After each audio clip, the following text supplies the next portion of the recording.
마트 채소 코너 앞에 서면 빨강, 노랑, 주황, 초록 색깔이 너무 많아서 그냥 손에 닿는 거 아무거나 집어 오신 적 있으시죠? 그런데 사실 색깔마다 들어있는 영양 성분이 완전히 달라요. 같은 파프리카처럼 보여도 어떤 색은 혈관에, 어떤 색은 눈에, 어떤 색은 면역력에 좋거든요. 오늘은 60대 이후에 우리 몸이 가장 자주 신호를 보내는 네 가지 혈관, 눈, 면역, 빈혈. 내 어떤 색 파프리카가 도움이 되는지 정리해 드릴게요. 끝까지 보시면 마트에서 더 이상 망설이지 않으셔도 돼요. 그리고 영상 마지막에는 비싸게 사는 파프리카, 영양을 가장 덜 손해보고 먹는 방법까지 알려드립니다. 먼저 빨간 파프리카부터 시작해 볼게요. 빨간색이 진할수록 가장 잘 익은 단계라는 뜻이에요. 그래서 같은 무게라도 영양가가 가장 풍부하고 단맛도 강해요. 빨간 파프리카에는 비타민C가 100g에 약 92mg, 거기에 비타민 E와 캡산틴이라는 빨간색 색소까지 함께 들어있어요. 이 셋이 모이면 뭐가 되냐면 아주 강력한 항산화 조합이 됩니다. 항산화라는 말이 어렵게 들리실 수 있는데요. 쉽게 말씀드리면 우리 몸 안에서 세포를 녹슬게 하는 자유 라디칼이라는 게 있어요. 이걸 청소해 주는 게 항산화 성분이거든요.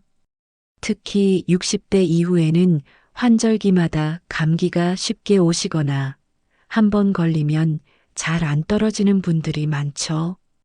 빨간 파프리카를 꾸준히 드시면 이런 면역력 약화를 보완하는데 도움이 될 수 있어요.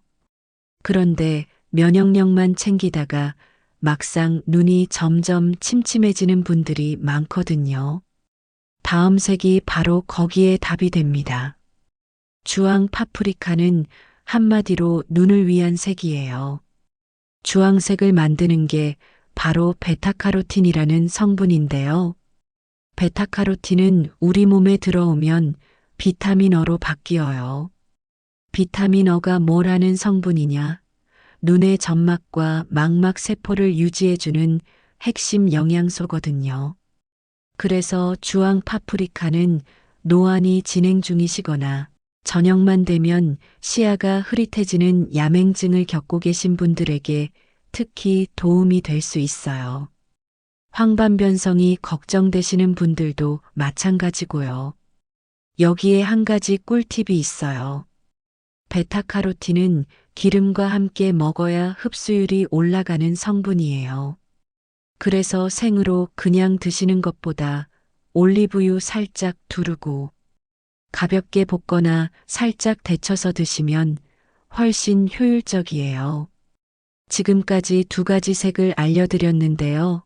사실 60대 이후에 가장 자주 듣는 질문. 혈압엔 어떤 채소가 좋아요? 그 정답이 되는 색은 다음에 나옵니다. 자, 이제 노란 파프리카 차례예요. 노란 파프리카에는 다른 색에는 잘 없는 두 가지 성분이 들어있어요. 하나는 피라진, 또 하나는 플라보노이드인데요. 피라진은 혈액이 끈적하게 응고되는 걸 막아주는 것으로 알려져 있어요. 플라보노이드는 모세혈관을 튼튼하게 해주고 혈류를 부드럽게 만들어주는 성분이고요. 그러니까 노란 파프리카는 혈관이 좁아지거나 혈액순환이 원활하지 않은 분들에게 도움이 될 수 있는 거예요. 여기에 칼륨도 100g에 약 200에서 270mg 들어있어요. 칼륨은 우리 몸의 나트륨을 밖으로 내보내는 일을 하는데요. 그래서 혈압 관리에도 일조한다고 알려져 있죠. 다만 한 가지 꼭 말씀드릴 게 있어요. 혈압약을 드시고 계시거나 신장 기능이 떨어진다고 진단받으신 분들은 갑자기 식단을 크게 바꾸시기보다 평소 식단을 유지하시면서 주치의 선생님과 한번 상의하시는 게 안전해요. 식품과 약의 균형이 흔들리지 않게요. 혈관 건강만 챙기면 다 끝일까요? 의외로 60대 이후에 흔한 게 빈혈인데요.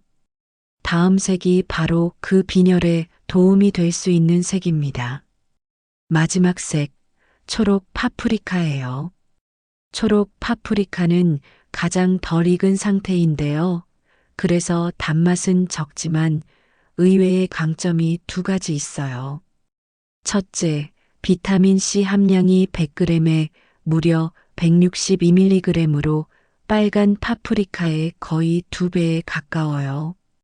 둘째, 철분이 다른 색에 비해 더 많아요. 철분은 빈혈 예방에 가장 중요한 영양소죠. 그런데 채소에 들어있는 철분은 흡수율이 좀 낮아요. 이 흡수율을 올려주는 게 뭔 줄 아세요? 바로 비타민C거든요.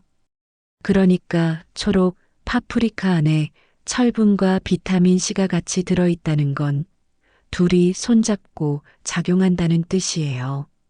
거기에 칼로리도 가장 낮아서 식사량을 조절하고 계신 분들에게는 부담이 없어요. 그런데 이 네 가지 색을 다 알아도 마트에서 어떻게 골라야 본전을 뽑는지는 모르시는 분들이 많아요. 마지막에 그 정리 다 해드릴게요. 먼저 신선한 파프리카 고르는 법부터 말씀드릴게요.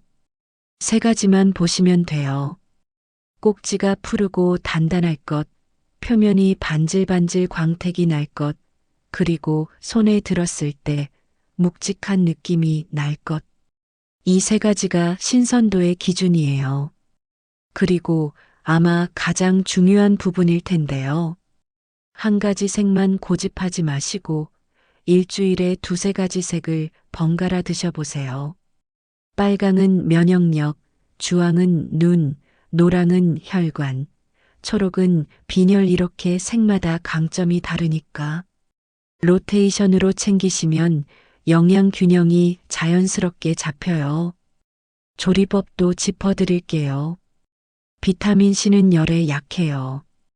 그래서 빨강, 노랑, 초록은 가능하면 생으로 드시거나 살짝만 데치는 게 좋아요.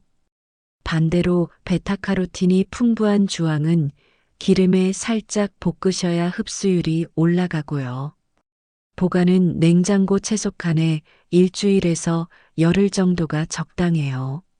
마지막으로 꼭 말씀드릴 주의사항 두 가지예요. 가지과 채소에 알레르기가 있으신 분, 그러니까 토마토나 가지를 드시면 입술이 부으셨던 적이 있는 분은 파프리카도 조심하셔야 해요. 그리고 신장 기능이 떨어지셔서 칼륨 제한식을 드시는 분이나 만성질환 약을 드시는 분은 식단을 크게 바꾸시기 전에 주치의 선생님과 한번 상의하시는 게 안전해요. 하루 적정량은 반개, 약 100g이에요. 이 정도면 비타민C 하루 권장량을 충분히 채우실 수 있어요. 처음에 말씀드렸던 그 장면 기억하세요? 마트 채소 코너에서 색깔 보고 망설이시던 그 손. 이제는 더 이상 망설이지 않으셔도 돼요. 결국 파프리카가 우리에게 알려주는 건 단순해요. 한 가지 색만 고집하지 말고 우리 몸이 보내는 신호에 따라 색을 바꿔가며 챙기는 것. 그게 60대 이후의 식탁이 더 풍요로워지는 가장 쉬운 방법이거든요. 오늘 장 보러 가시면 평소 사시던 색 한 가지에 다른 색 하나만 더 추가해서 일주일 식탁에 올려보세요. 저도 시니어 분들에게 정말 도움이 되는 식재료들 계속 찾아서 알려드릴게요. 오늘 영상이 도움이 되셨다면 구독과 좋아요로 응원해 주시면 정말 감사하겠어요. 그리고 가족 중에 혈압이나 눈 때문에 걱정하시는 분 계시면 이 영상 한번 같이 봐주시면 더욱 좋고요.